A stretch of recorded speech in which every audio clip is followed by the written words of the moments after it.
ലഹരി മാഫിയ സംഘങ്ങളുടെ ഇടപെടൽ വ്യാപിക്കുന്നുവെന്ന് ഡിവൈഎഫ്ഐ സംസ്ഥാന സെക്രട്ടറി വി കെ സനോജ്. വിദ്യാർത്ഥികൾ ലഹരിക്ക് അടിമപ്പെടുന്നുവെന്നും രക്ഷകർത്താക്കളടക്കം കൊലപ്പെടുത്തുന്ന അവസ്ഥയുണ്ടെന്നും വി കെ സനോജ് പറഞ്ഞു. ലഹരിക്കെതിരെ ഡിവൈഎഫ്ഐ വിപുലമായ ക്യാമ്പയിൻ നടത്തുമെന്നും ഇതിന്റെ ഭാഗമായി 200 കേന്ദ്രങ്ങളിൽ ജാഗ്രതാ പരേഡുകൾ നടത്തുമെന്നും വി കെ സനോജ് വ്യക്തമാക്കി. സമൂഹത്തിൽ ഈ ലഹരി മാഫിയ സംഘങ്ങളുടെ ഇടപെടലുകൾ പലതരത്തിലും വ്യാപിച്ചുകൊണ്ടിരിക്കുകയാണ്.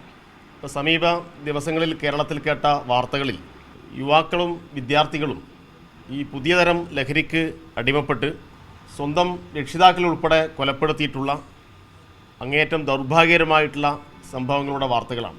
ഇതിൽ പ്രധാനമായിട്ടും ഇരകളാവുന്നത് വിദ്യാർത്ഥികളാണ്, ചെറുപ്പക്കാരാണ്. അപ്പോൾ ഈ വർദ്ധിച്ചു വരുന്ന ലഹരി ഉപയോഗത്തിനും ഇതിൻ്റെ വിൽപ്പന സംഘങ്ങളെ തടയുന്നതിനു വേണ്ടിയും ശക്തമായിട്ടുള്ള ജനകീയമായ ഇടപെടൽ നമ്മുടെ നാട് ആവശ്യപ്പെടുന്നുണ്ട്. ഈ ഫെബ്രുവരി 7 മുതൽ 9 വരെയുള്ള തീയതികളിൽ കേരളത്തിൽ 200 കേന്ദ്രങ്ങളിൽ ജാഗ്രതാ പരേഡുകൾ സംഘടിപ്പിക്കണം എന്നാണ് ആലോചിച്ചിട്ടുള്ളത്.